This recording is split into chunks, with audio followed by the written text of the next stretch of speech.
behind this thing. Last year after the show, Steve said, if I can help you out at all, I'd love to help you people out here, because I like what you're trying to do for the industry. And he says, if I can donate a machine for you, you got it. Thanks to Steve Kordek, really, frankly, this tournament was possible. So Steve, thank you very much.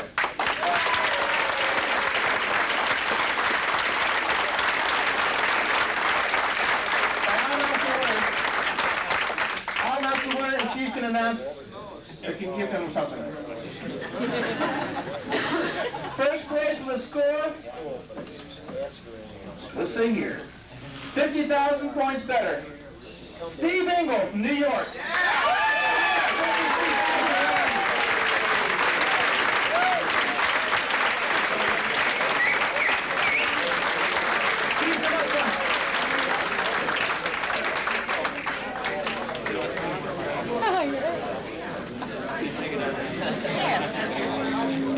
We have one other presentation, but Steve, go on. On behalf of Williams Electronics and its entire staff, it gives me sincere pleasure to be able to give this beautiful, current running game that we have at the present time at Williams. Congratulations.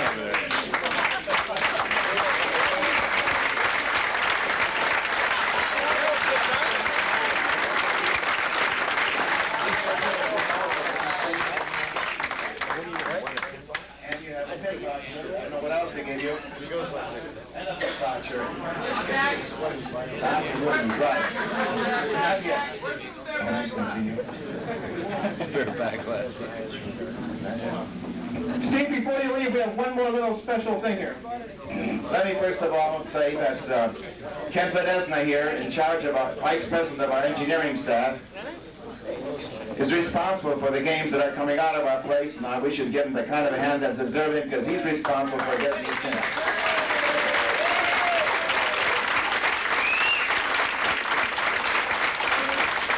For the last 2 days,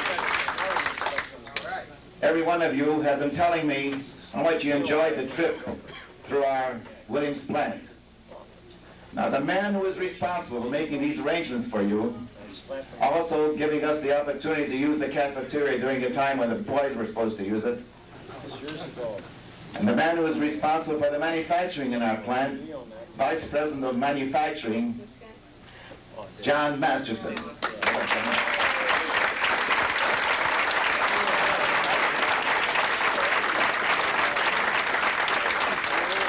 We have a wonderful representation over here from Williams today.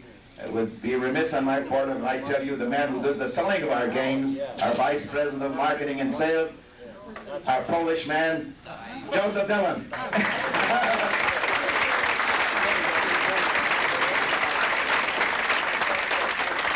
We're very proud to be here today. We're having one heck of a ball.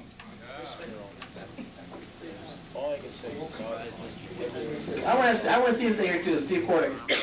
We thought quite fitting. I saw Alvin Gottlieb and Donna 2 days ago, and I told him about my little project here. He said, we want to help you all we can. So I said, Donna, I got a little project for you. Well, she came through with flying colors.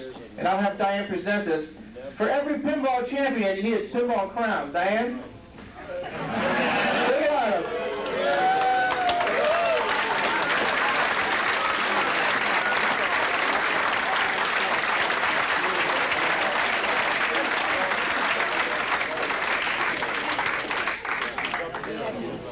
I'll tell you, the guy sure plays a mean pinball.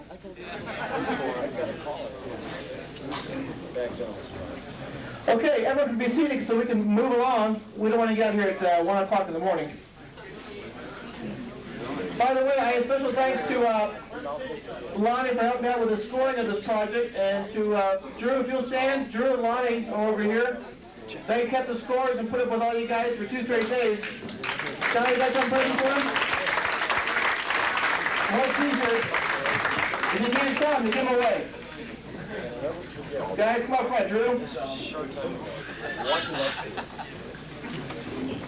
Now we have a special award for the manufacturer. As you know, manufacturing, we're not allowed to be in our tournament.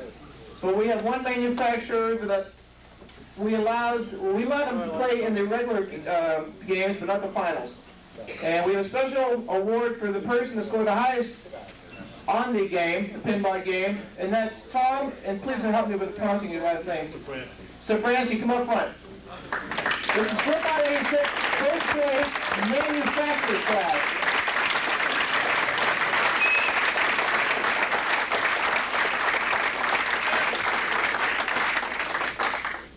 You better believe it's killing me, he couldn't play. Well, he was a part of manufacturing. What was your score in the, 2,000,009. Oh, that was you. 2 million, but don't forget this on pinball. One ball. Okay, to move on. We would like to get on with our guest, a special guest, who no one knows who it is, I suppose. We had him last year, and I brought him back. Our guest for tonight, Alvin Gottlieb.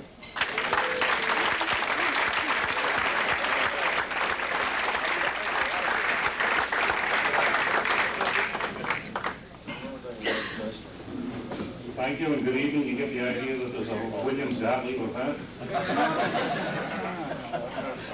Good for him. Well, it's a pleasure indeed to come back, see all the smiling faces and participate in all the activities. As last year we had such a tremendous time, and Ron put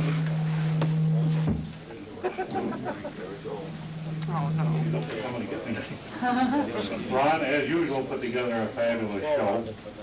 And I guarantee you I'm not going to do what I did last year. I didn't realize with that slideshow that I was going to run over 2 hours. I had no concept at all that that was going to happen. As a matter of fact, when we were discussing it, I believe it was yesterday, about doing a little thing tonight, Steve Kordek said, "For God's sakes, don't run that long."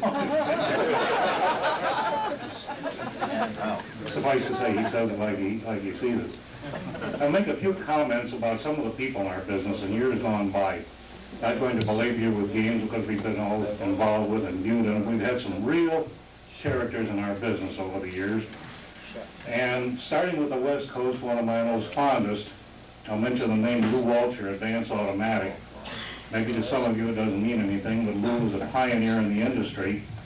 And when I was in the Navy stationed out there, he treated me like his nephew and provided me with an automobile and gasoline, and he owned a couple of restaurants, and I had free entree there. But he came to Chicago once with one of the world's greatest quotations, two of the world's greatest quotations. At one point in time, United Manufacturing started to build a jukebox, and Lou had the distributorship on the West Coast for it. He came in and he was raving about this machine. He said the line was the greatest line he ever had until something happened. And of course, my father, Dave Gottlieb, said, "Well, what happened to him?" He said he started delivering his machines. Now, Lou he had a raspy sense of humor. And I had told him about one of his managers, restaurant managers, how nice he treated me. That anything that I wanted, I could have. I was 17, 18 years old in the Navy at the time. And I said, "Lou, this man is fabulous." I said, "He loved you so much, he'd give you the shirt off of his back." He looked at me, he says, "Who wants it?" But again, some of the people in our industry going on, now we have a United States Senator, I don't know if you're aware of it, from our industry, Senator Eddie Zirinsky from Nebraska.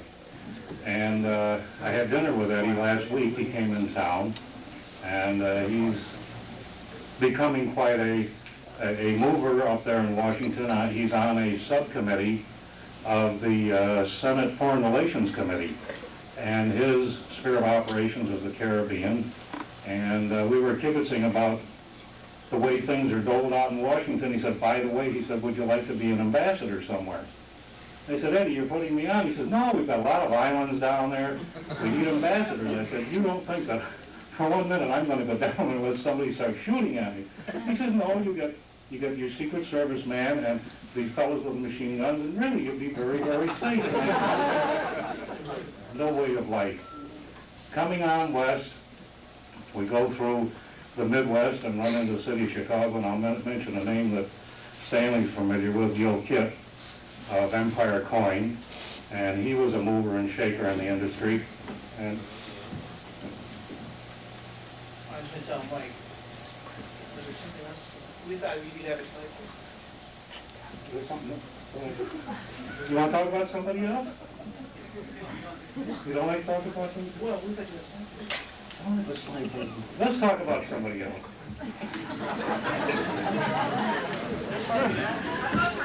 See, it's getting dull. You know, let's talk about somebody. You know what I want to talk about? Sit down. Sit down, Rob. You're right. I want to sit down. Let's talk about Steve Kordek.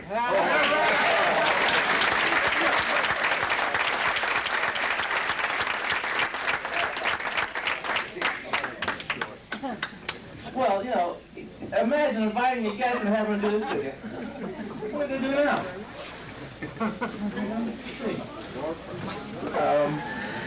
Is Stanley been here? Maybe you can help me out a little bit. Stanley, you here? Can you help me with it? You know.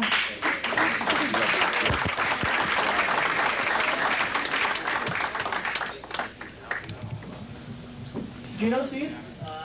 Kordek? Yes. The Polish prince? I know that. I recall meeting him in 1946. Is that long enough? That's long enough. Well, I'll tell you what. I don't know if everyone else knows who we're talking about. Steve, you better come up front here. So, if this guy was talking about you, you might as well be next to him when he talks about you. I'll listen to it here. Go ahead. No,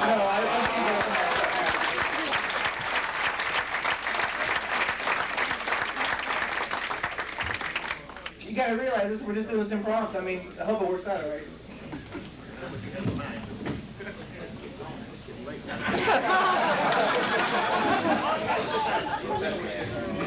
In 1946, I first met Steve Kordek. I was working for National Coin, a distributor in Chicago.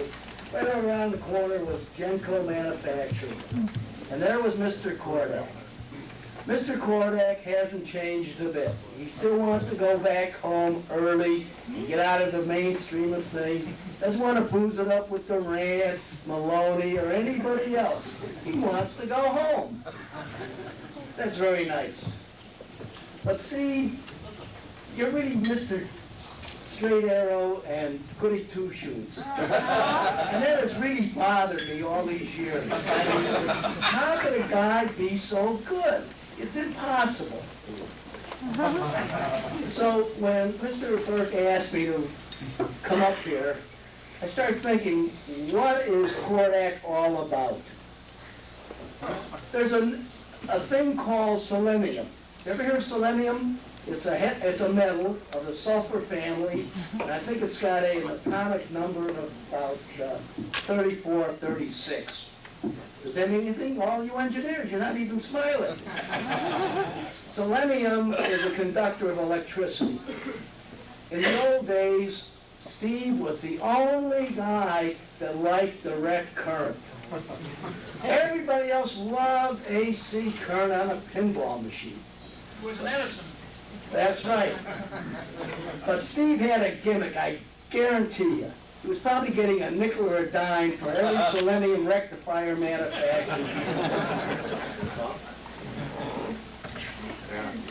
Actually, what my thoughts came to was that since Steve was dealing with these selenium rectifiers for all these years and wouldn't give them up, that either through osmosis or ingestion, he got selenium into his system. And that is why he's got it above us, because he's got the selenium, which makes him truly the straight arrow that he is. And all we can wish him is shalom, the good life, and health in the future.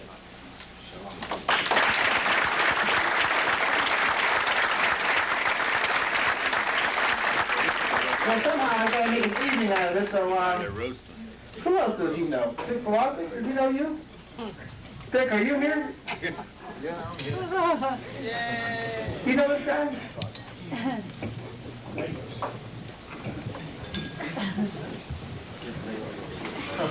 So you get to see what, the can of wine here.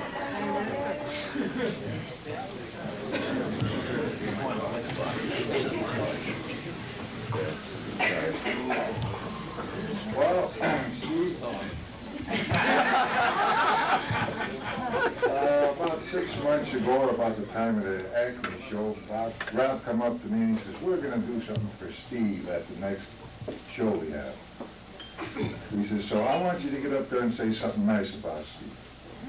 So I says, well, that's great. I went home and I made a list that long of nice things to say about you. Then he called me up about a month ago and he says, we're not gonna say anything nice about Steve. He says, say something other than nice about Steve. I said, well, what is there to say? I said, how can you say anything that's not nice about Steve? He says, well, he says, pick something out like golfing or something. So what's there about golf? When we go golfing, I let Steve beat me all the time because he's the boss. And of course it doesn't make any difference.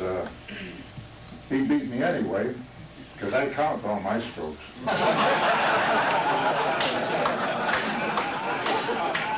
Now, if you think a guy who wears bikini undershorts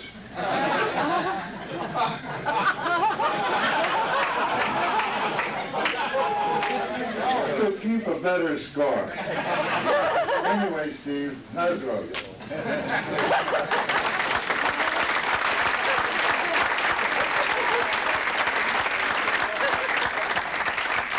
Well, Steve goes back a long time with a lot of people, but there's one fellow that's a very close friend, and I'm sure he's got some kind of words for you this time. Norm?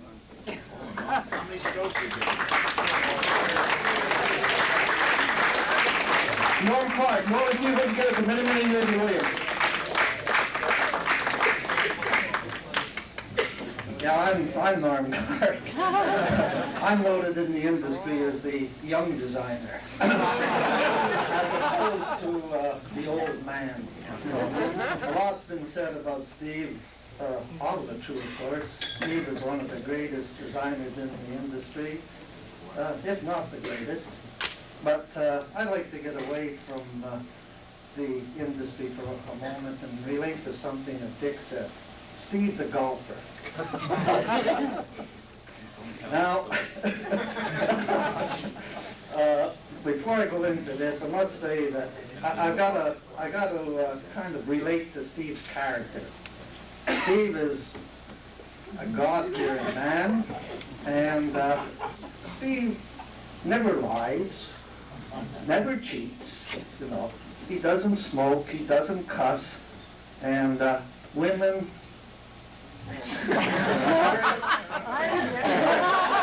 Close your ears. Steve likes chasing women. That's true. The trouble is he can't catch them. He's getting on here. But if one should happen to trip and fall, he wouldn't know what to do anyway. But I just wanted to point out his honesty. Now, we get to golf. And when we talk about golf, I play golf, maybe 7, 8 times a year with Steve. And I start by asking for strokes. And all our mutual buddies say, Clark, what's the matter with you? Asking for strokes from an old man. 75 years old, you're asking for strokes. Well, there's a good reason behind it.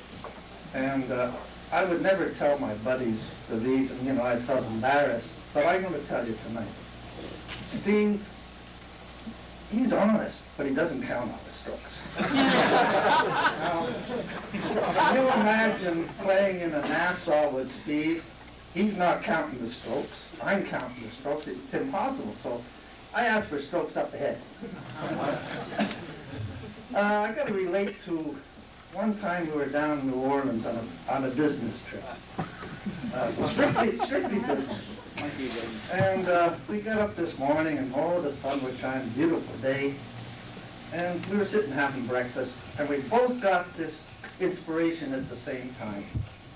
Let's build a golf game. Well, what better way is there to build a golf game than go out and experience it for yourself? So we took off to the golf course. Business in mind, of course. We took off to the golf course, and we played a couple of holes, and we got to a par 4 hole, 435 yards. You're laughing. Steve hits the ball. Great hit. He's a great golfer, by the way. Great hit, but it hooks. It goes into a big oak tree. This is true now. So we walked down and we were looking all over for the ball. No sign of it. I said, Steve, the ball's up in the tree. No way. He keeps walking. First thing you know, we're 35 yards in front of the green. It's a 435-yard hole. Oh, I know he's good. But no, that damn ball's still up in the tree.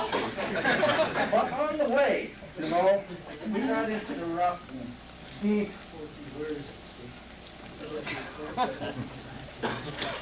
On the way, I got something in there. I got it.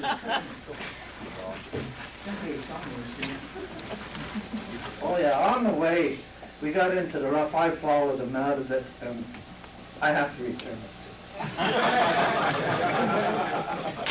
Thank you. And also, Steve, I got something else for you. Your putting ball. I know you're allowed to. Oh.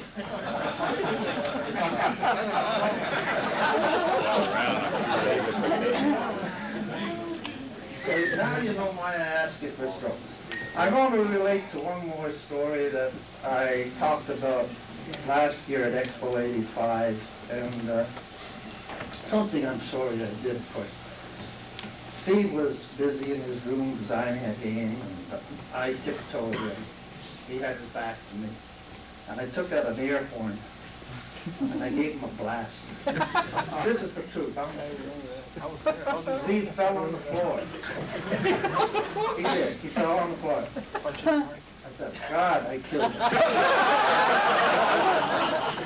was so shaken up.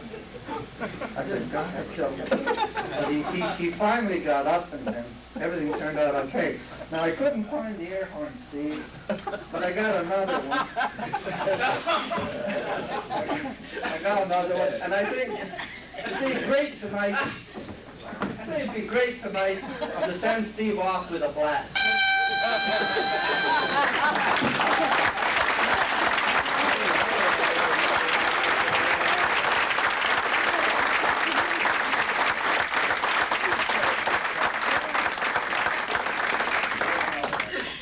I can't believe you found that. Well, Steve, we've gone through all facets, but you know, you have several employees that think very highly of you. Some that don't, I'm sure. But there's one that said, I have a few words I want to say about Steve. Joe, please come up front. Joe Dillon.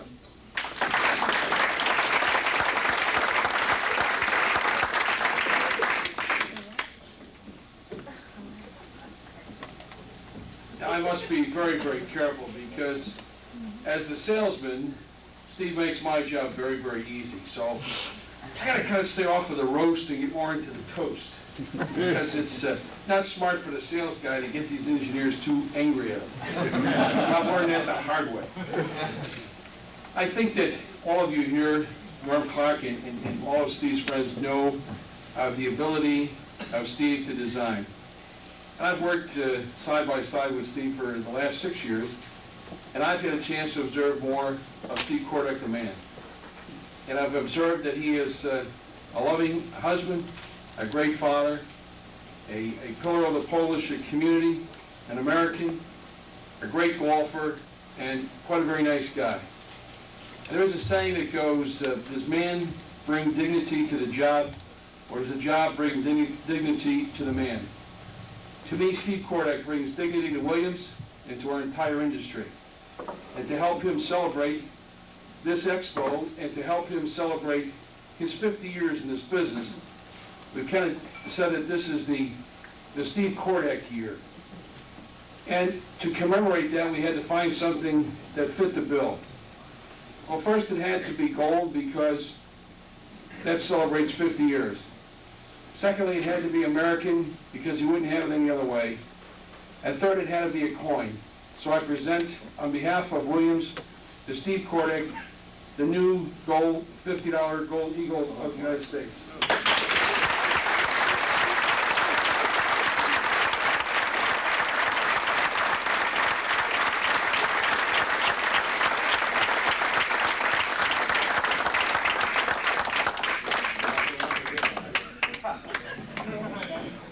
You better sit down, Steve. It'll be a long evening.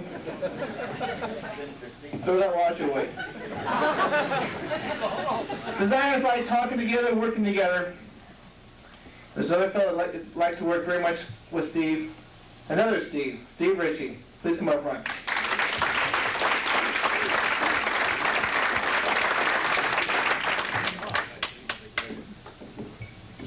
I've been waiting for this for a long time. He's a nice old guy, and old is the key word there. Passing himself off at 75, I think he's 97, 98, somewhere in there. And he doesn't know when to quit. They have to call him the founding member of the Dinosaur Club. The Dinosaur Club is a round-robin restaurant on Diversity. Yeah, he's been very good to me.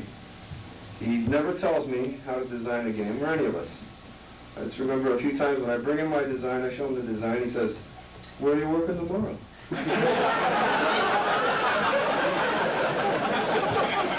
Should I bring up the Gaslight Club? I don't think so.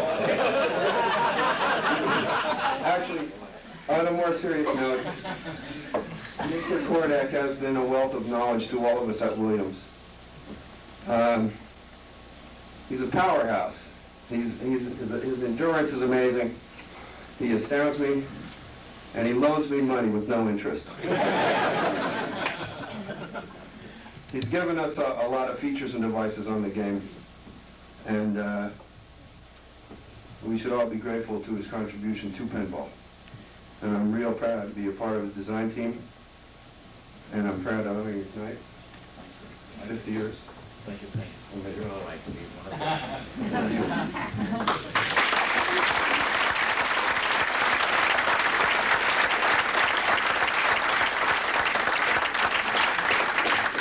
Well, there's many designers that think very much of Steve, but there's another one here too, Roger Sharpe. Author, designer. Please come up front, Roger.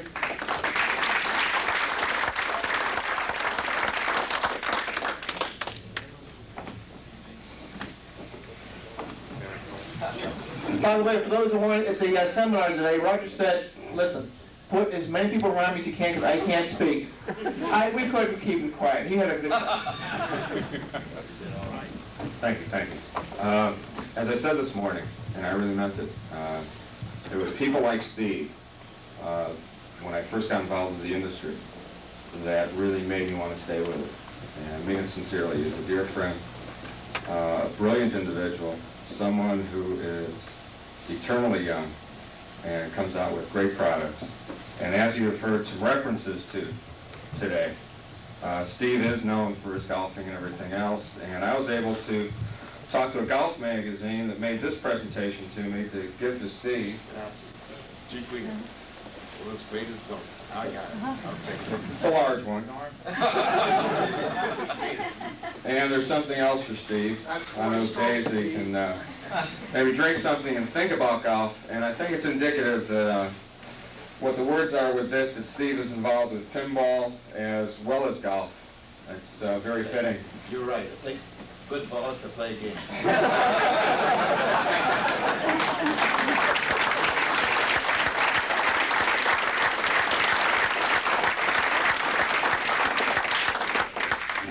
Moving right along. Another very, very close friend of Steve's that worked with him for many years at Genco. He came here from Florida for one reason, to roast his buddy, Harvey Heiss.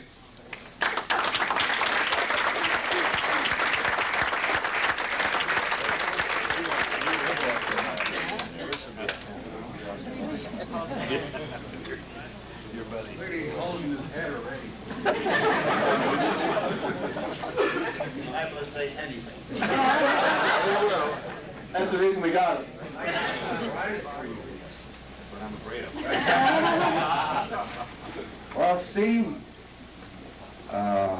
it was a rainy day, and this goes back about 60 years ago.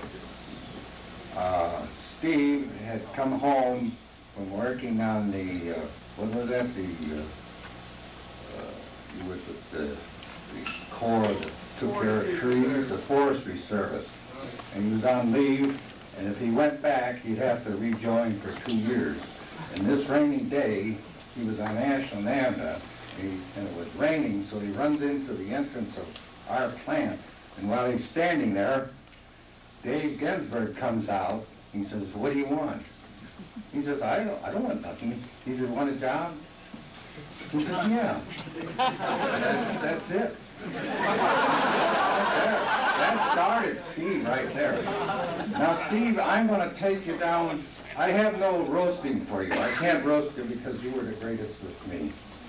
I'm going to take Steve down memory lane now. So here we start. No girls, he says. Well, we'll start off with Williams plant the other day.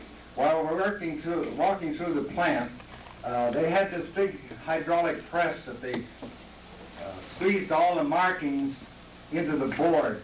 They shoved the board in, and the thing went up nice and slow, and he pressed both sides with the layout for the putting the things in. Now, going back in those early days, there was a fellow by the name of Mazzanti. You remember Mazzanti? All right, now this was an Italian boy, husky, and we used to take and put the board on a steel plate, and this fella had a big rubber hammer. The hammer was about the size of my head, and he would pound the boards so that the other side got the marks in it, and then he turned it over on the other side. Now one day, one of the men got injured out in the punch press department, and he had a light cut or something in the head, but it bled very bad. And as he walked, they took him to the office, and as he passed Mazzanti was always horsing around, and he takes this rubber hammer and takes a swing at this fella. And he turns around and hears all this blood running down. Two women fainted. They thought Mazzanti hit him. All right, now, in the time we were there, Steve was quite active in basketball and baseball for the young people there. And I was active in roller skating and horseback. We used to rent a whole stable for an evening, and every time we'd go horseback riding, we had more riders. And these riders, somebody always never rode a horse before, and the next day they'd come in like this. Because you should see when we took over the riding stable, the fun that we had in this thing.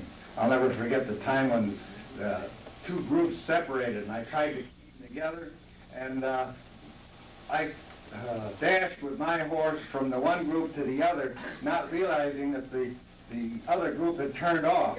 Now, when I got to this point, I was galloping all I was worth, and the horse knew that the crowd was over here, so the horse turned, and I kept right on galloping without a horse. So now we get down to, from there, Eddie Lavender. Now, a lot of you remember Eddie Lavender. Nope. You remember that. I remember. Yeah. No, there's a few here I do. Now, Eddie Lavender was in engineering too, and he always was a hound dog. And he got in with the crowd of my group because there was a lot of single girls in there. And I'll never forget what happened to Eddie. There was a tavern just close to our plant. And Eddie was there this one day sitting on a stool at the bar with some girl. And it was pouring outside, and his wife walks in, and she's got an umbrella, and she beat the hell out of Eddie. I remember that. You remember that, too. So the guy comes to work next day, he's got bumps on his head and a black eye and everything. This is some of the things that happened. Now, from there, we had a Polish girl. I don't know if you remember her. I can't think of her name right now, but she always aggravated us on some of the work she did. And they had a masonite wall between the experimental room and where she worked. She worked right alongside the wall. And she gave me a hard time, so I walked around the wall on the other side, and I drilled a hole down close to the bottom, and I'm pulling the air hose over, and she happened to be pregnant, see? And I'm pulling the air hose over, and as I get ready to put it in the hole, I look up, and like I said, we had this mezzanine floor. There's Meyer Ginsberg standing up on the balcony watching me do this, see? And he says, he hollers out, and everybody hears it. He says, look out, she's blown up enough already. And then there was Bridie. You remember Bridie, the tall Irish girl that was real good looking, and all those boys always kibitzed with her. Well, I always had my share of kibitzing with her, and she had, at that time, an operation. And from then on, I always came over to her area. I'd always kid her and say, well, I wanted to see her operation, see. Well, it didn't take long before I had an operation. So when I come back from the hospital, and well enough to go back to work, I went over to her and talked to her this one day, and we were talking about our operations, and she says to me, well, I says, well, how's your operation? I'd like to see it. She says, well, if you show me yours, I'll show you mine. And that's all she had to say. Everything come down right in front of about 25, 30 girls. Remember that? Well, now there's Herman. Well, I can't. I was warned about the ladies that are here. And the next one is the Ginsberg Boys, the three of them, Dave, Lou, and Meyer. Now all you fellas work under really one boss. We had three bosses to deal with, didn't we? So what happened here? Meyer Ginsberg was sort of an odd character. Like I said, we had to deal with everyone. Then comes Dave. Now, Dave Ginsberg was always the go boy. And I'll never forget this one day. He says to me, Harvey, be careful with that glass. I said, what do you mean be careful with it? I could drop it and it won't break. He says, I'll bet you $10. He was kind of the guy that always wanted to bet with you. So I took the glass, took the cement floor, cleaned it, set the glass here, and let it go. And it hits the cement floor, and it never broke. He picks the thing up and looks at it. And I says, well, you want me to do it again? I'll do it double or nothing. He wanted to then be $10. So I'm $10 ahead already, so I didn't give a damn. So I take the glass and set it up and give it a shove. It hits the cement and slides 10 feet. He goes over and picks it up and looks at it. He says, I'll be damned, and he throws the thing down. So Steve got in on a lot of those things. Now there was Lou Ginsberg, and Lou was always the guy that always wanted to bet me. I don't know why they always wanted to bet me. So anyway, Lou, they had this glass front in the building, and they needed a night bell. I says, well, I can put a night bell. He says, I don't want you to break the glass front on it. I says, well, okay, I'll bet you $10 I can put it in, see? Or $100. This was a $100 bet. So, anyways, I started working on a bell, and he got a little suspicious that I knew what I was talking about. So I completed the bell, and I wanted my $100. In the meantime, he's wiggling out of the $100. So he never paid me. So about 2 weeks later, we were in the engineering room, and I heard him say to one of the other boys, I'll bet you $10 that it's not right. And I hollered out, everybody heard it. I says, don't bet that Welsher. He goes over to me with his wallet, and he starts pulling out $20 bills, and he's only got $80. And he had to go over to Dave Ginsberg, get another 20 and pay me. All this time I'm laughing like hell because we're betting on this thing. And he says, keep your damn mouth shut, he says to me. And I irritated him a lot of times. So, I don't know. From here on in, Steve, it was wonderful working with you all these years. We had more than 18 years together. I think it was about 18 years. Thanks a lot. Yeah.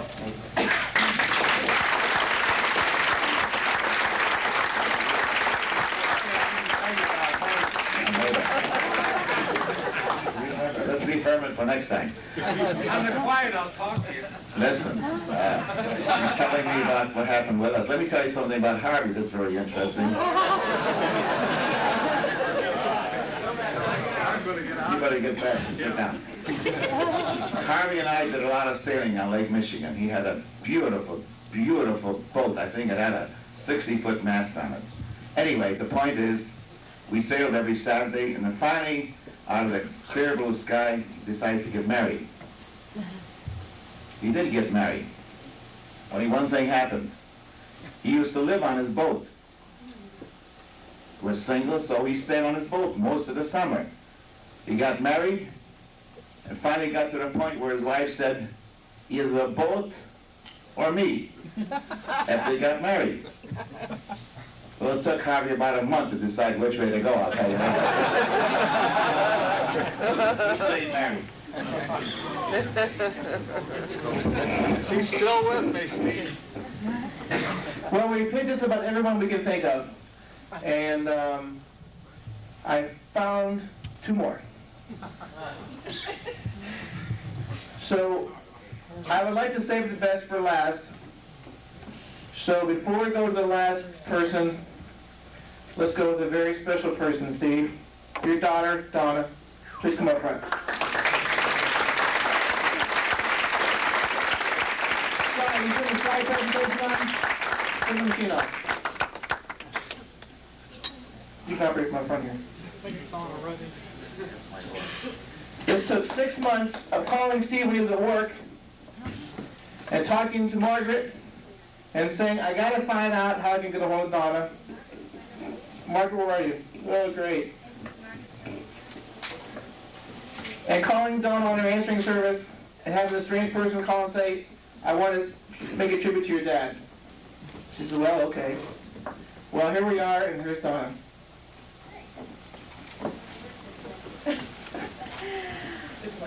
Yeah, if we can turn the lights down. Yeah, this is the lighthouse, maybe sit down. Okay, if we can turn the lights down just a touch. Okay, super.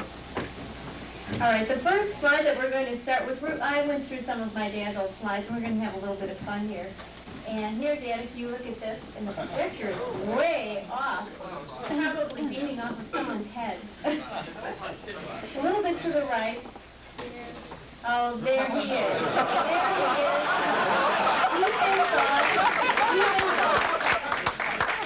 is. It really is my dad. All dressed up thinking about his next games, and we're going to show you some pictures of some of the games. Big Daddy deep in thought. Feel free to applaud or hiss or boo. You can take it. And also what we have next is another picture that's very interesting. Now, Dad, you may not remember this, but I found this among your slides too. You'll notice behind the fellow who's wearing the black suit is an early pinball game that you designed, and my dad would go to any extreme for any of the parts that he happened to find. Just about. Are you laughing? Okay, we'll go to some of the games that were followed by that. Magic Clock, Tom Tom. Remember Kismet? Yeah.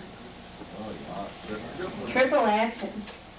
Followed by a family picture of some of my dad's brothers. Oh, I may be out of the will after this, I'll tell you.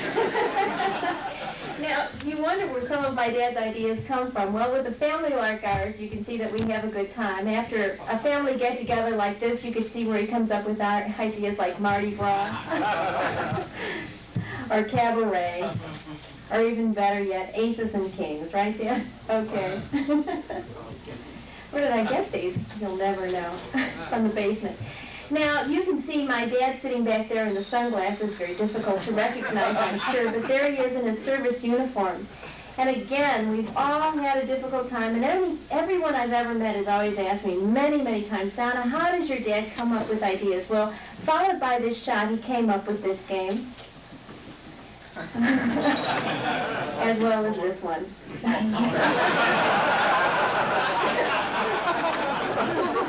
$50 speaking, Dad. picture of my parents amazing how he used to look like Robert Redford. Came up with this game, Darling, after that picture was taken. As well as the gay 90s. Funny how you can't use that word anymore, isn't it, Dad? Now here's my dad on the boat. You know, he's singing. He's actually, at this particular time, he happens to be very jubilant about some of his following games, and he's pleading with these people to give him some ideas for some games. Amazing the extremes this man would go to. Jubilee. Now again, we're back here at the drawing room, looking for more parts. As you can see, everyone is standing by. This was probably one of the earlier pinball expos while everyone is trying to figure out where all the earlier parts came from. And from it probably came Skill Ball. And this is Highway, or Toledo, or Valiant, Metro, and Jumpin' Jacks. Now here's another picture of my father, strange as it may seem. There he is, very busy, working with his kung fu exercises. Strange to believe, but here he is, at his age, every morning, gets up early and exercises, and from that, he's probably come up with some of his sports themes. You're absolutely right, Noah. There he is without his club. Here, if we like that one so well, we can go right back to it. 7-Up and Grand Prix. Yeah, that was a good game. That's right. That was a good game. Oh my gosh, how did this one get in there? Picture of Mom and Dad. Oh, it's really good. There they are having a good time. His arm around my mom, followed by contact. Contact sports. Right, Dad? Is that where we all came from? He is saying nothing. Oh, yes, I know. Everyone knows I'm your daughter, Dad. You don't have to remind them. Here's a picture of my dad. Now, this is very interesting. A picture of my dad. This truly is my dad out on the balcony looking at the Hindenburg. Now, my dad...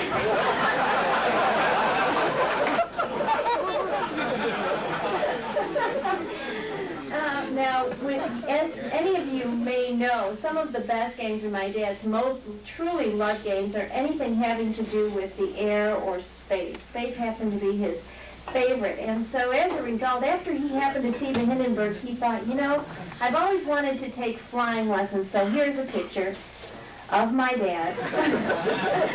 You can see everyone down on the sand is running away. But from that, he happened to follow up with Friendship 7. Yep. Skylab. Yep. And Apollo. And Space Mission.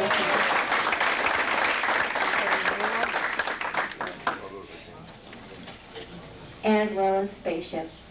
And I'd like to just mention to you, that's it as far as my slides go, Dad, that I've really had a fun time digging through some of your slides. And I really have to tell you one quick story. I was asked to mention things that I could remember, and one of the earliest stories that I remember in relation to my dad's business of pinball is that when I was growing up, and I was probably only about 7 years old at the time, I was in 2nd grade, and I remember the teacher had everyone stand up in class and say, well, what does your dad do for a living? I'm sure we've all gone through that, right? Well, at that time, way back then, no one happened to know what pinball was all about, so I stood up and I said, my name is Donna Kordek, and my daddy designs adult toys. My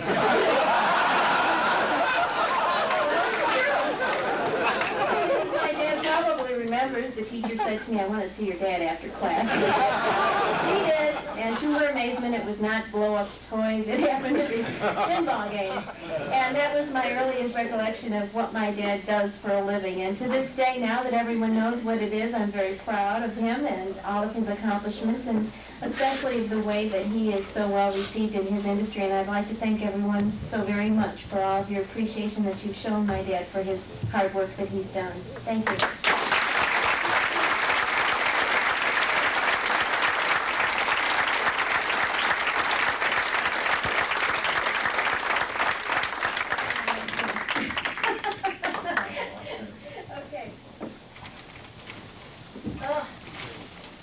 my dad. I love him dearly, but he is a slight chauvinist.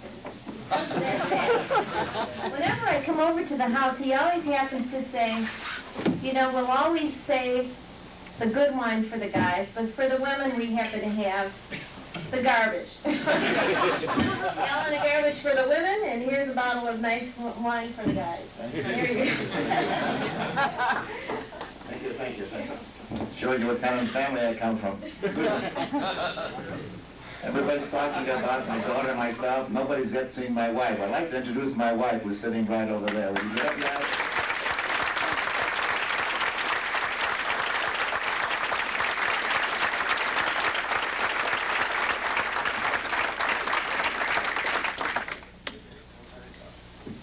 Well, we've had a good time, but I want to save a little bit for myself. So for those who know me, they know that I'll make the best of the situation. So I too have a slide presentation. And my presentation will tell the true Steve Kordek.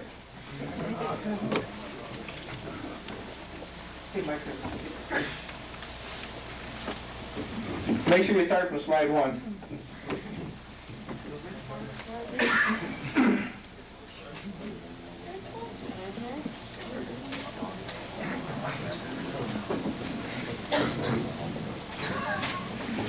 I guess you're wondering why we're making such a fuss about Steve. It's because he's, I think it's April, Steve? In April, he'll be in the business, actively in the business for 50 years, which is unprecedented in this whole industry. 50 solid years in this business.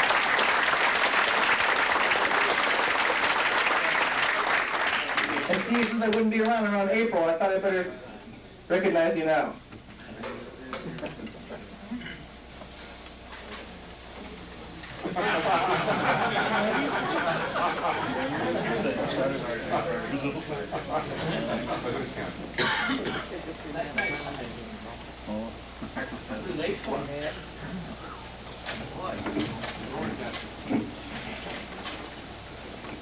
Go ahead. The lid? Go ahead. All right, kitchen lights, if someone will in the back.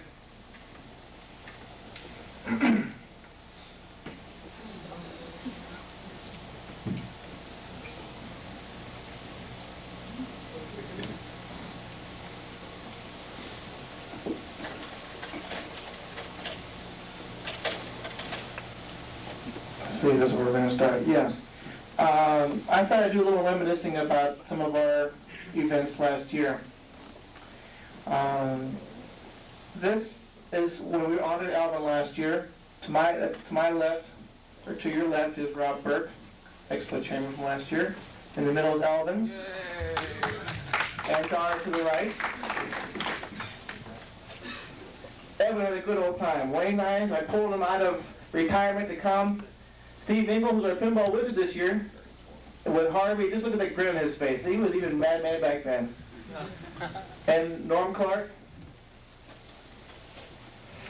Dick Valosek came down, again with Harvey, smiling ever so much. The trophy in the hand is an award that Steve brought to Harvey last year. He had his house for I don't know how many years. He picked it up during the days at Genco, whenever they won the first prize at one of the trade shows for Screwball from Craig. And Steve felt that he had long enough and he gave it to Harvey at last year's Expo. Here is Bob Beard with his back to you. Steve getting involved here with, let's see, with Harvey as well again. John Norris, Steve again, and to his right, Steve Young. At this point, Steve Young said, you know, they should honor you one of these days. And I remember him saying, no, never, he'll never do it. So we move on again. Steve Engel, Steve Kordek, always hamming it up, is always ready for a picture. Dan. Steve again, with Wayne Neyens, sorry. Now, first where the history begins. Steve, you didn't know that, but I've been following you for many, many years. This fact goes back to 1935. Picture of you. This picture was taken in Chicago as a young man, always looking for a way to do better for yourself, but always a dapper man, always the ladies' man. Here he is, always trying to find a job. I recall, according to my notes, that he was calling Genko during this time, and they proceeded to hang up on him. He always liked wine, even back then. And I got a picture of his original wine cooler. This is circa 1942. All the white wine, which he always liked. But Steve was known for many, many pieces, mostly pin games, but probably one of his favorite pieces that he looks very fondly on is Space Glider, a pen game. And as we go to the pin games, our next slide, I was always wondering why he designed this game, and he said it was in honor of my daughter Donna. So that's her on the front of the backline. The next picture, 3 coins. I said, what was the story behind this? He says, well, you see, being a coin collector, there's always 3 coins I couldn't find, and even to this day I don't have my collection. A 1909 SVDB penny, a 55 double die, and a 16D dime. So he put those 3 coins on his back glasses, hoping someone would get the message.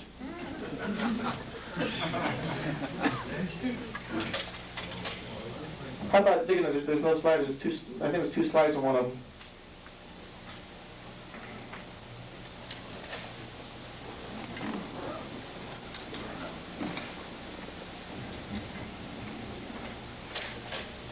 There you go. 4 roses. I said, Steve, what's the meaning behind this game? He said, well, look at the back glasses. There's 4 people on both sides. I said, go on. He said, well, my wife, she's so dear to me, and she presented me with 5 children, or 4 children. So there was a rose for every child we had. And that's why he produced that game. 10 spot, another game. I said, Steve, what's the story behind this? All he told me is, you don't want to know. Jolly Joker, here's an interesting story here. If you can see, it's clearly there's 2 people, 2 jokers, and 1 person in the middle. The jokers, and this is the story I got confidentially, can't believe Steve told me. One of them is supposed to be Norm Clark, and one's supposed to be Steve, and the fellow in the middle, making fun of both of them, is Sam Stern. Big deal. Well, there's a story about this. For those who don't know it, Steve's a big gambler. And this goes back to the time when he was gambling as normal and playing poker. And there was that big deal, the big hand he lost. The story behind Hollywood. Steve was in the dramatic circle. And he thought that he wanted to hit movie star status one of these days, and he's never quite made it, so he figured he'd depict what he missed in Hollywood. Stop and Go, another game he made. Basically, the only story I get from this is he had such good times with this game at Genko that he brought it out again. Reserve. And this is a strange story here, from what I gather. Apparently, Steve somehow finagled his way out of the service. So he wanted to let his friends know that he was in the service. So instead of, he called it, yes, I was in the reserve. But actually, it was just a game he made. Blast Off, another of my favorites, is the Add a Ball of Apollo. Trade winds, another strange story here. He was with Norm Clark one day, and Norm just kept talking about his boat's all he heard. So Steve said, I'll show you, I'll make a game about your boat, and that's it. Vagabond. It's a very interesting story here. Steve was down at the Gaslight Club and had a couple drinks. He said, I've had a lot of bad times. And he says, I'm going to show my next game. He came out with Vagabond. El Toro. Another story here where Steve had made many visits to Spain and Mexico, had seen all the bullfights, so I figured, well, I'll put out a game in memory of all my travels I've had.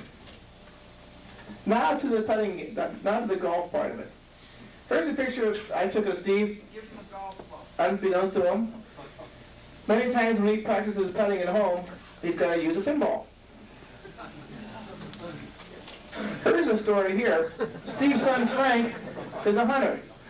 And Steve said, I wonder if I could somehow mount these sights to my putter, because my sight's not getting too good anymore. Maybe I can see the ball better. Of course, being always looking into angles and ways of making a game, here he developed the ball eject where he had on the side of the putter with a button on the handle. So when no one's looking, he'd push it and it would drive the ball a little closer to the hole. Now, he thought that might work, but in case it didn't, he came out with this variation. He had a little bit more of a kick. And also, he found that if he was in the rough, this would also drive out of the rough. So another variation of it, only mounted differently, so if you really dig out of the sand trap. Now, you know, we make fun about the clubs that Steve uses for his putting game. But let me tell you something. You haven't seen anything until you see his driver.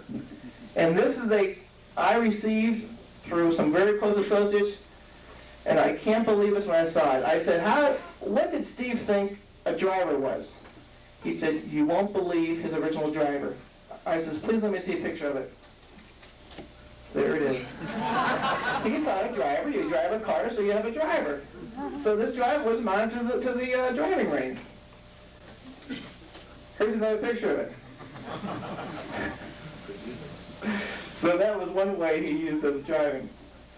We go back to the games again. As you know, many games drove Steve nuts, and he had problems with them. And after a while, he produced the game, and from what I gather, it summed up his feeling during this period when the game was produced. Daffy.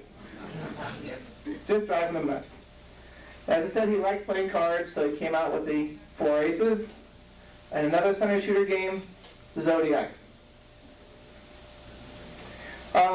Like I said, Steve often went to many places in town. One was the round robin every time for lunch, every day for lunch, and also the Gaslight Club. Well, he had that little special honey at the Gaslight Club, so he figured, I'm going to make this game for you. So he put her picture in the front of the glass.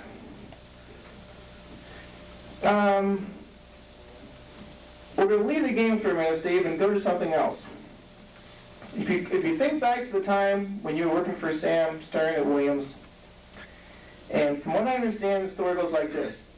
You produced many good games, and Sam thought very highly of you, and I recall the time, from what I gather anyways, this is hearsay, but Sam gave you a set of keys and said, Steve, you deserve this car.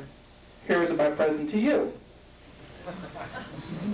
So Steve was very happy with that car, and he drove around town, and he just thought he was the greatest guy around. Well, what happened was, he got a little bit too cocky. And this is the next thing he produced. Bobo. Now what happened here was, from what I gather, he had a friend of his that he met at the Lutnia. Is that correct, Steve? Lutnia. And he had a friend there, and this guy was a real character, so the game was produced after his friend there. But nonetheless, when Sam saw this game come out, he said, Steve, come into my office, I got to talk to you. Steve came in, yes, Sam, what can I do for you? He says, last game you produced, Bobo, was not a winner for us. I was very disappointed with you. I'd like to have the keys back to the car. Well, Steve was devastated, and Sam could see it. So Sam said, I'll tell you what, here's the keys for another car. I still want you to have a car. So we got this jalopy. Well, as you know, as a designer, things can be very, very tough and very, very rough. And it's because of that that I know many, many designers often want to just throw the towel and say, forget about it. Steve has yet a different way of showing his anger.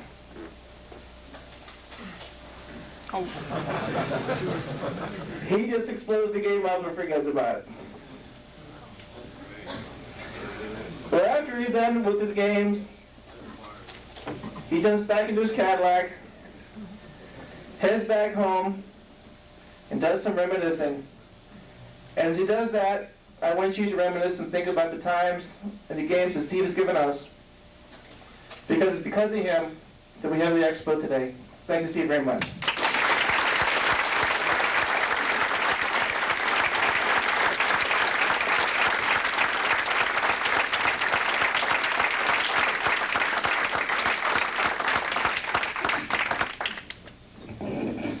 I knew this was coming. I'd have been on a vacation.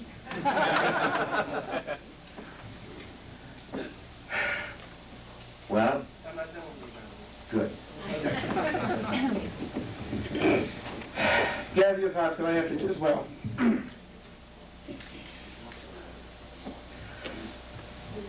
I have a little presentation for you. hope I haven't forgotten any of them.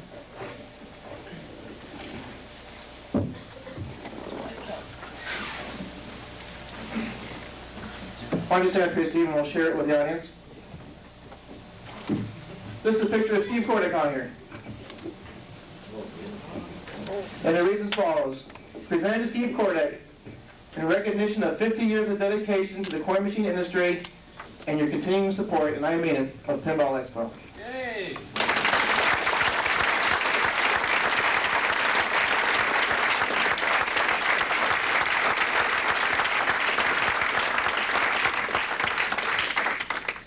Well, I know how the first 50 years went. I wonder how the second 50 are going to go. I'm just kidding you guys. I'm not going to say that long. Anyway, I don't know. I wish I had known this was coming. I guarantee you I'd have gotten out of town. I know these accolades and congratulations and so forth are good. I think it's deserving to a degree to some people that are still alive. There's so many of the boys that are not here with us today that should have gotten a lot of credit, never gotten it. But anything that's happened to me in my lifetime, I certainly must admit that it's due to a lot of help from a lot of people. One man alone cannot do the things that you seem to see on that screen there. And everybody seems to be asking me, I wonder how do we keep looking the way you do? Well, I don't know. I probably contribute to a couple of factors, probably 3 of them. One is lucky genes, probably lucky habits, and just plain good luck. And the good genes, I guess my mother and father must have had the right combination. Because I still have 4 brothers and 4 sisters.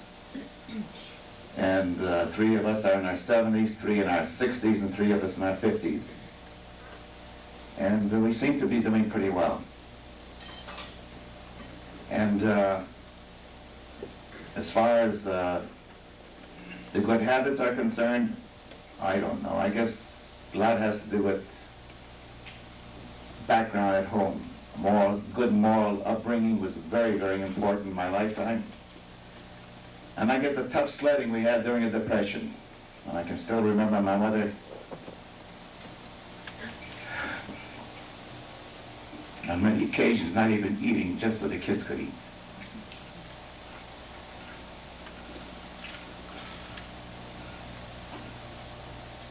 And of course you can't help but remember those things, and I'm sorry I'm taking down. Well, anyway, I guess that type of living and that type of upbringing by your parents is something you never forget, and it's instilled in you. You try to pass it on to your own children, and I think we're very proud of what happened with our children too. We have one son. Our oldest son is a Franciscan priest. He's at the present time near the Rob Berk's place because he's pastor of one of the largest Polish parishes in the country in Cleveland, Ohio.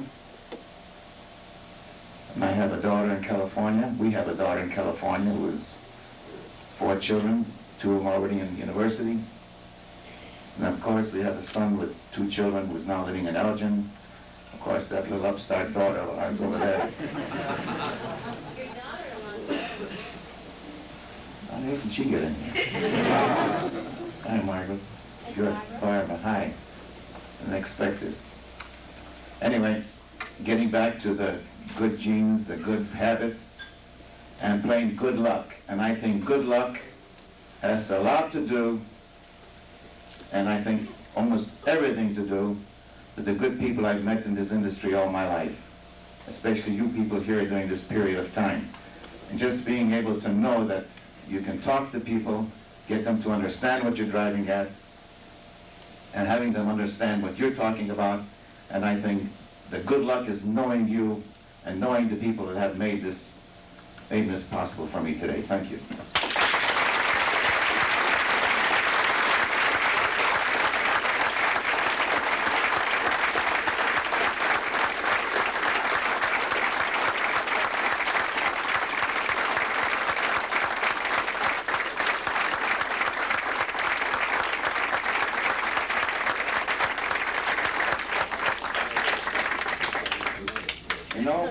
A man always forgets to do the right thing at the end of it, never gives credit to the one woman that's responsible for everything that's happening to me.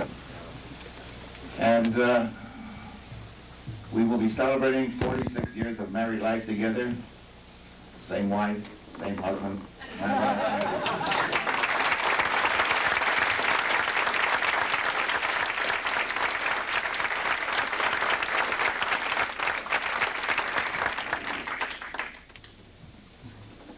I'll tell you what, Steve, open up that wine, I'll share a glass with you.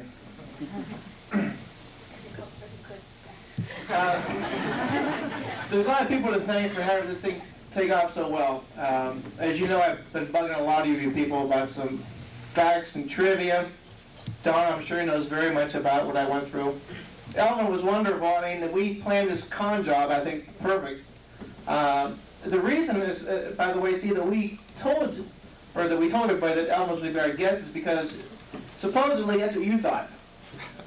So if you thought that I wanted to make the con work even that much better. Okay, we'll move on very quickly here, and then we'll finish up our program. The one thing I'd like to do this year, which is similar to what we did last year, is all those first-timers, if you please stand up. Let's get an idea of who's come to the Expo for the first time this year. Okay, great.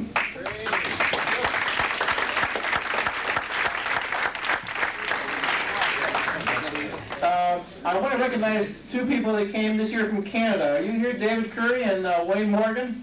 Please come up front.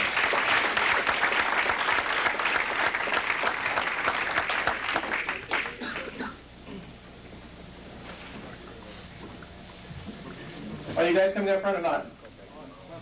Where's Wayne Morgan? Are you here too? All I know is the Canadians like their booze. So I don't have any booze, but I have the next best thing, Pinball Expo cocktail napkins. Thanks for coming. Well, for fellows that come from Canada is pretty great. But how about the fellows that come from England? Please come up front. All of England, please. Please come up front.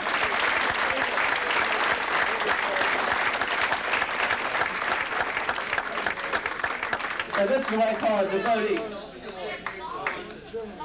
Holland, that counts too. European, you like too.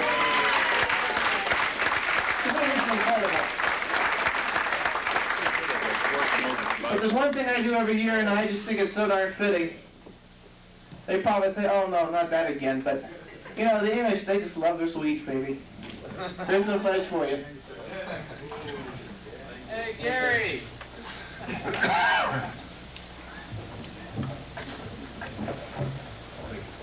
Gee. Is that all 5 of them? Is there one more?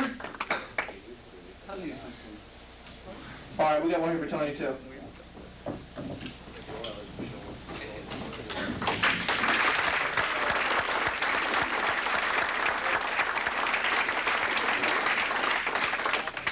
Of course, I have to recognize my mother here at the end. If you'll please stand, Mom.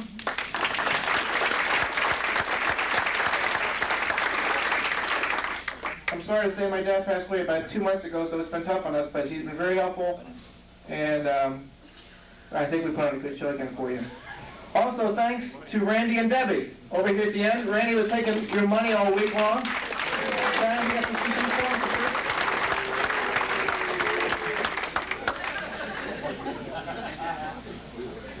All right, Randy, we'll give you yours later on.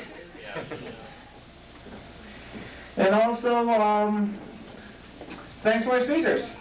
And I have some presentations here to our speakers. Bill, if you'll pass them out, please. Well, this is a very unusual award here to Bill Kurtz for helping us out. Bill's my assistant. Bill did all the writing for us and helped me put everything together. And as much as it appears to be my show, believe me, it's their show. Bill and Mike Pacak, P-A-C-A-K, Exhibitor.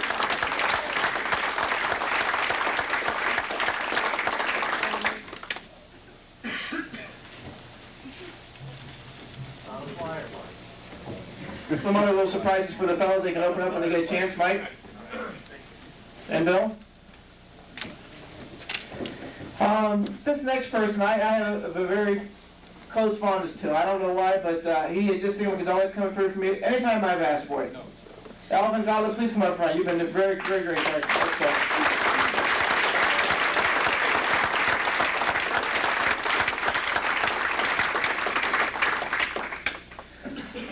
Another fellow here that really puts a big plug to our show, is always very enthusiastic.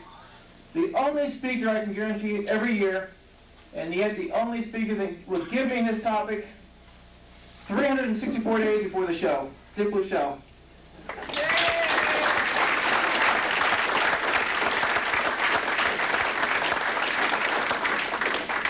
Except I changed it. Another fellow that I look very closely to has been very instrumental in helping the show be a success. When I think about how far I asked these fellows to travel to come to our show, I can't believe that they're so obliging. Wayne Neyens from Arizona, please come up front. Wayne down here.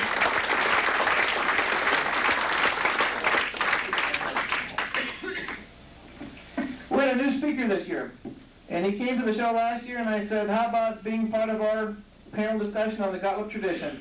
Stan Harris from Philadelphia. Are you here, Stan? Okay. Got a cigar unit, they call it. There you go. Another fellow that's been very instrumental in our show, I say because he always brings so much warmth to our show, and everyone just absolutely adores hearing from this guy because he is just a lot of fun. Harvey Heiss.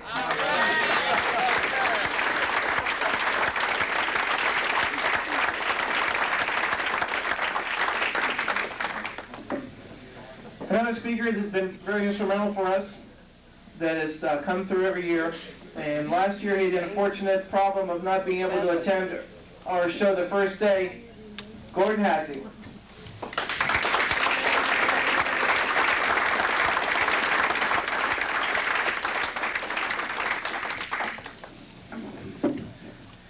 And then we had a premier technology solid state seminar. John Trudeau, are you here? Okay, that'll come later on. We also had our panel discussion on the designers.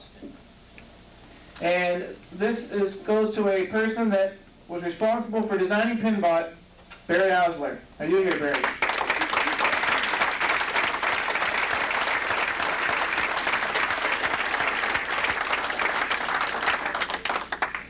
Another fellow that took a lot of coaxing.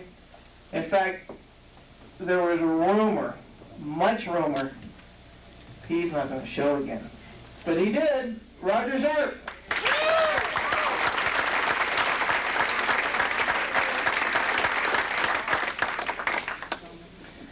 Another speaker we had for our artist seminar, unfortunately I don't think he's here, Paul Ferris. And the designer seminar, representing Valley, Jim Patla. Jim, are you here?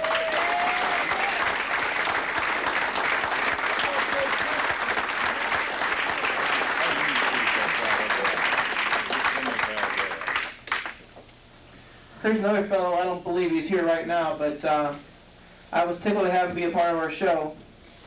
82 years young. The Expo's oldest speaker was Don Hooker.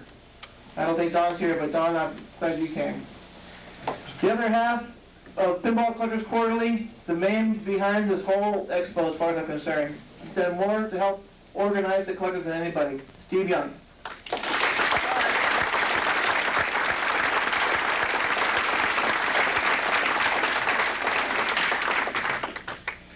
I'm not sure if it's done on purpose or not, but I guess I saved the best for last. This fellow just strikes me as the most unusual guy, but I think he was very much part of helping the Expo be a success. They call him Mad Dog, they call him other things. Dave Christensen.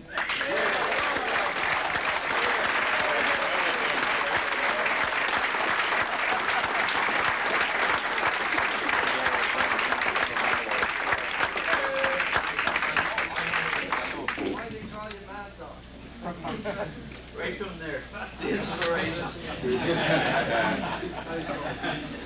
Again, we want to thank Williams Electronics and all those people part of Williams for not only providing your personnel throughout our show, providing the games, providing us with Steve Kordek, and allowing us to have a tour of your plant, which was very much appreciated. Thank you very much, fellas.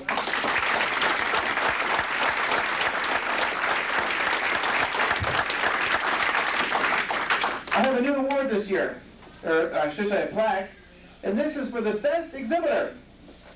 So you fellas will start thinking about exhibiting in the future. There was much debate among the staff, but it finally went to a fellow that came a long ways to get here.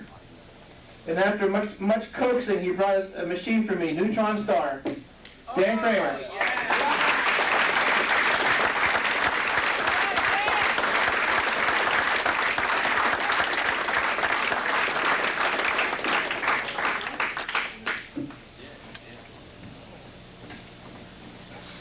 I guess there's one other person we have to acknowledge for something very special he did in providing us for the show this year. As you know, Steve's sidekick for years was Harvey Heiss. Well, Harvey had a dream, and I guess it's because of me that he did it. Last year, if you were at any of our seminars, he spoke about a game he played as a child called Baby in the Hole. And I remember sending him a Christmas card, and on the other side of the card, I made a fictitious newspaper headlines. And I called the newspaper Amusement and Vending Times, or something to that effect. AP Chicago. Heiss hits the big time with Baby in the Hole. And the story went something like this. Harvey Heiss, former game designer of Williams, hit the big time yesterday by unveiling to the public Baby in the Hole. And then I went on to say Berk was chord descending, and it went ... So, but he must look at that card for a long time. Harvey retired in 1954 from the gaming business. Here we are in 1986, some 30 years later, and he's designed another game for us, Baby in the Hole. It's in my room, and I have a little plaque for you, Harvey, so come up front here. No. All right, all right.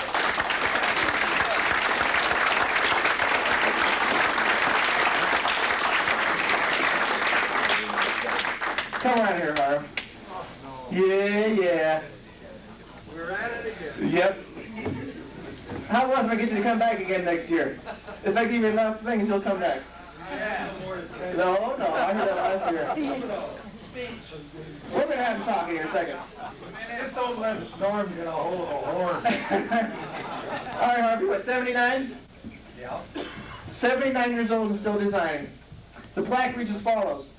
Presented to Harvey Heiss in recognition of your concept and design of Baby in the Hole. I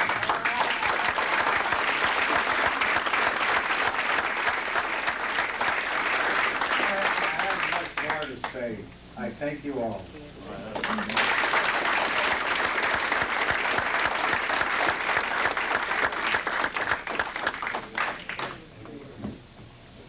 Time for the door prizes. Bring out the doors.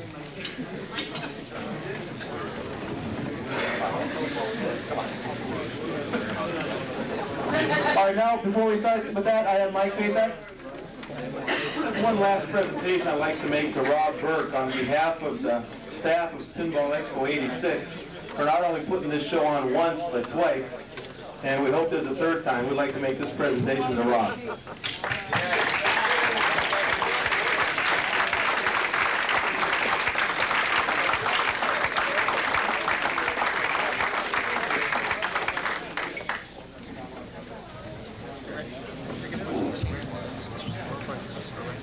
Okay, the door prizes.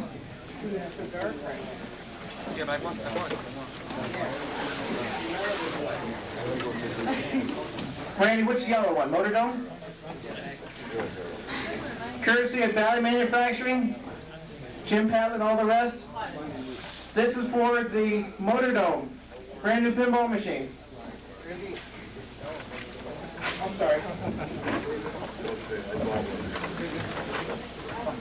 Jim, are you here? Yes. Why don't you pull this for me, please?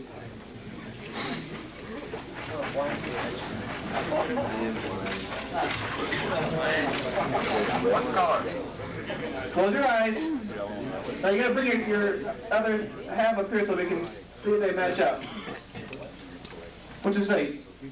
I won. My name is Jim Patla. Okay. 176297. Isn't that nice? This is the yellow tag. They put it very, very nicely. You got it? 297. Bring it up front.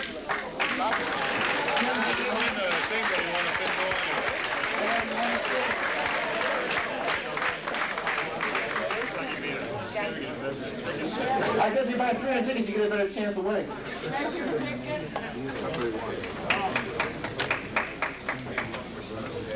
There you go. Big one, the contestants control. All right, now for the...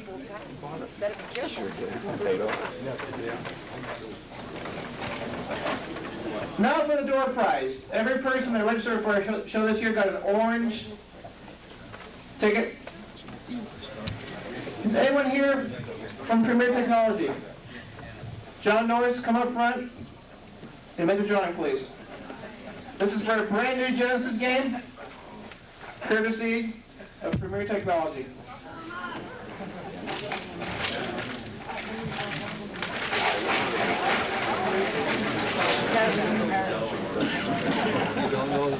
Only one. There we go. Well, somebody got it then. Make sure that Mike Gottlieb wins this. All right. Number 0132319. You got it? All right, Tim. Sit down with better guys. We have a few minutes here because I think, I don't know how much he spent on tickets, but he's going to make sure he... It's the orange color. Orange color. Throw the yellow ones away. 319. 319. Berk deserves some money. He did a hell of a job. Well, we're looking for that. We have some more door prizes here. Hey, Mike, how about come up and get a few things for us, will you? Three numbers. 0132.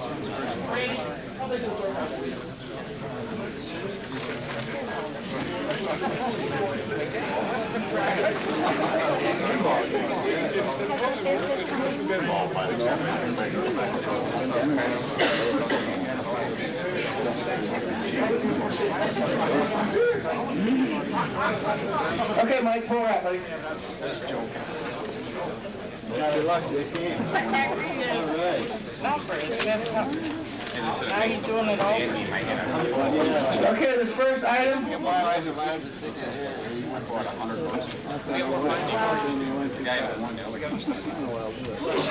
From Gary Flower. A POA little badge here, plus shirts and some publications from their newsletter. 132748. Orange, these are all orange from now on. 2748, uh-oh. This guy might win everything, but I don't know.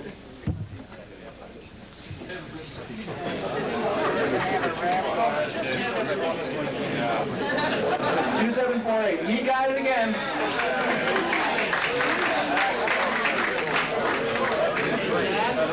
Thanks to Mark Pratt and Leroy Harris for donating one of the Gottlieb reproductions on the t-shirt.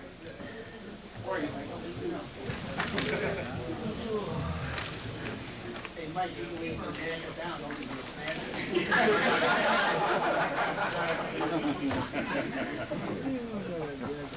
132611.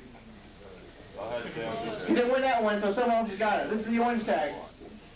We can all look at our tickets now. All look at your ticket. 611.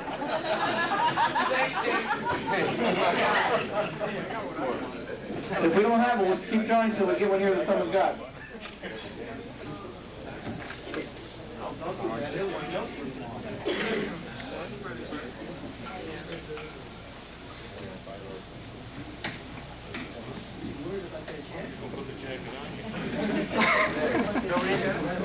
By the way, hang around for one final surprise presentation.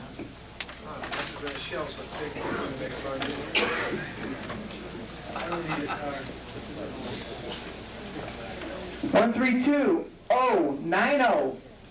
090. Not his again. Did anybody look in the registration packet? 090. Try it again, one more time.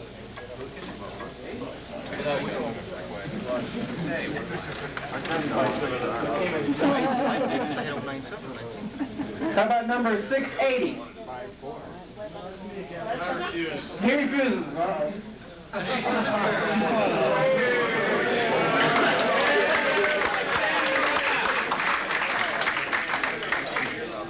How about 558?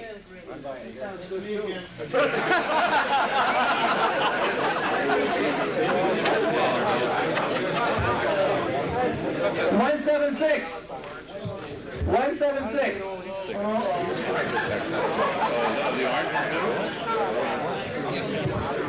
418. 418.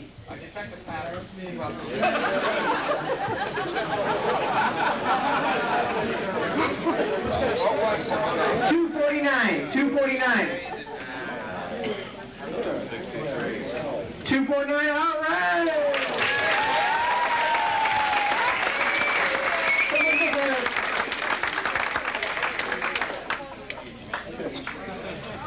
Steve Young and Gordon Hasse were so nice to donate some items here. A 1 year's collection of magazines from the Pinball Collectors Quarterly.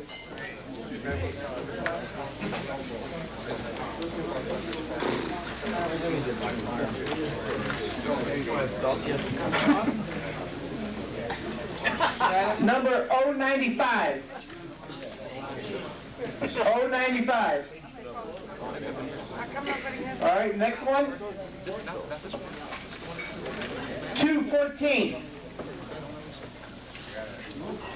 214. All right.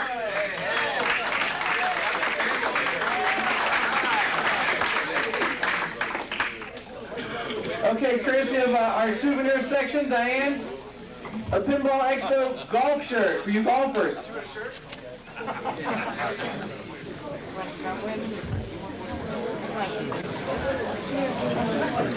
Number 241. What now? 241. Just to make it different, we're going to pull some yellow ones out so you yellow people won't leave us. All right. 072. Yellow, 072. Bingo. Who got it? 072? We can't win with this guy. Yellow, 209.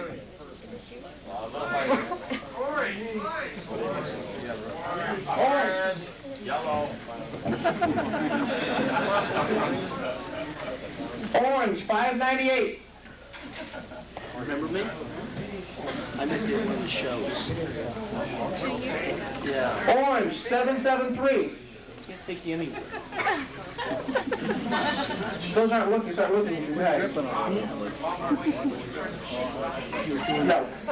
111, orange.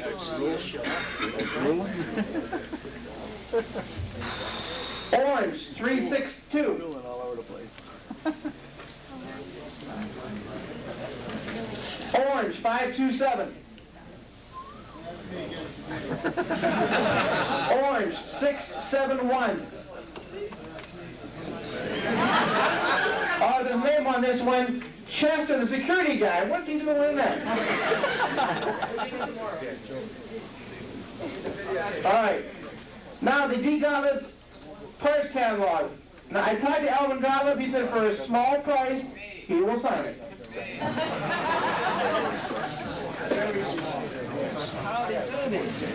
For $50 more, he'll pose. 609 orange. 609 orange. What's a good word?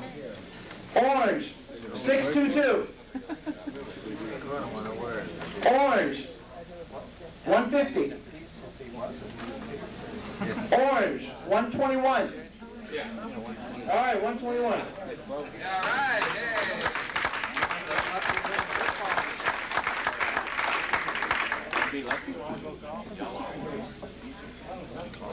Not to be outdone, Steve Young also and Gordon also donated a parts catalog to Williams Electronics. If you're lucky, Steve might sign it. His name is worth a lot more now since tonight. Orange, 224. Orange, 769.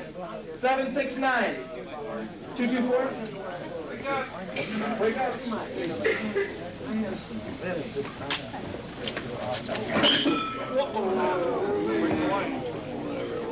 This next item is from Don Murphy from Electrical Windings. Enough coils to start your own factory.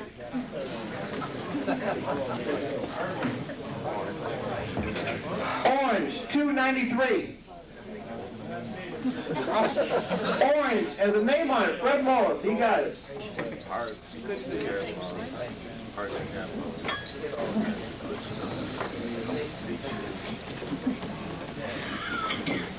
This next assortment box is from Waco. Enough parts to clean your machine up for a couple of days. Orange, 497. I couldn't make it. Who? I was afraid to ask. He doesn't want it. Give someone else a chance. Oh, you want it? Okay, buddy, you got it.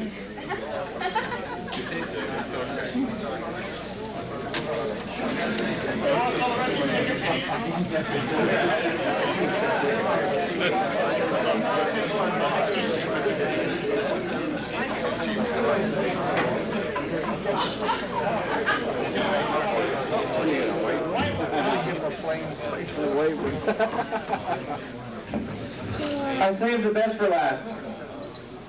Compliments of Motorola. You know, Steve designed many games, as we know. There is one game that will make every prototype game look like nothing when you see this. I went to his house, and his wife let me in. She said, yes, there was one game he made. He was ashamed to show anybody, but kept it in the family. I said, please, I gotta see it. She said, all right, come up the attic. Climbed up the attic, went through all the boots and all the clothes, and I found the board. And it wasn't hard to tell that it was his game, and I'll show you why.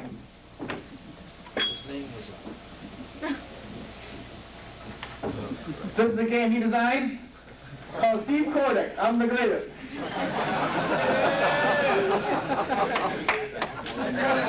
This was a game that he produced the playfield, or he started to, and he was just so into himself he couldn't stand it. This is a game you'll never see anywhere.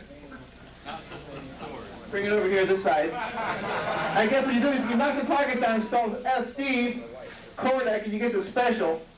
But this is a playfield, believe me, you won't find anywhere. I have to thank Roger Duba indirectly, but actually it was Marion Lobos that worked there, and I got a quick tour of Churchill. I said, Marion, I got to find something unique for this guy. So they're showing me how they make these playfields and so forth. I said, let's make a Steve Kordek playfield. This is what developed from it. Well, we could develop a game for it. Maybe we'll call it Pinball Expo. Thank you. How about a picture? Want a picture of it? You know, that's what the guys can see it, but this is too much. My wife would let me hang this and I would. Who's going to be up to? The bedroom. Behind the bed, right? The closet.